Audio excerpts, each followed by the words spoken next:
But by far the most unlikely member of Elizondo's new team is the man who brought them all together. The last show I played was in front of 100,000 people. The lights and the pyrotechnics and all that stuff was going on right behind me. And then they wonder why I'm not doing that now. So back it up, introduce yourself. Yeah. My name is Tom DeLonge. A lot of people know me from my band Blink-182. I started that band when I was 16. But I got to that point where my daughter was 2 years old and I was gone for 2 years straight, and I really, really needed a break. The only other thing I was ever interested in was UFOs. I was so fascinated with this topic, specifically because I think it was like an escape from growing up in a broken family in suburbia.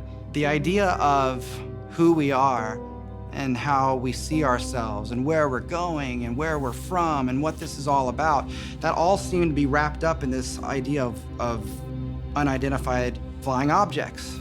And a lot of people would ask why. I said, well, you know, you're dealing with a subject that has science and that has religion and it has government secrecy and national security and it has physics and consciousness. So there's like a never-ending rabbit hole in any one of those things. DeLonge walked away from stardom and dedicated himself to disclosing what he believes is the truth about UFOs.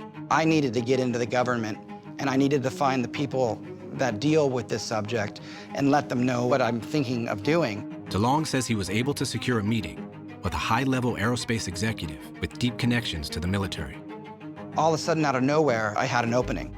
And I just go, I am not naive to this subject.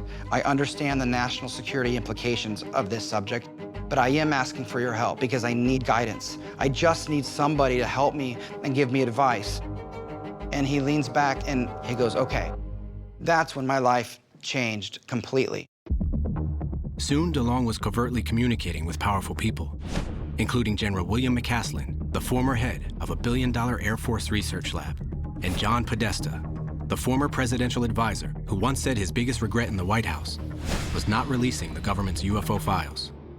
Tom called me out of the blue, sort of, who is this fellow and why is he calling me? And we began to chat, and I began to chat with some of the other people he was talking to, and he clearly was establishing a network of people who had serious credentials. There are people like me who see this as an incredible mystery and enigma that needs to be resolved.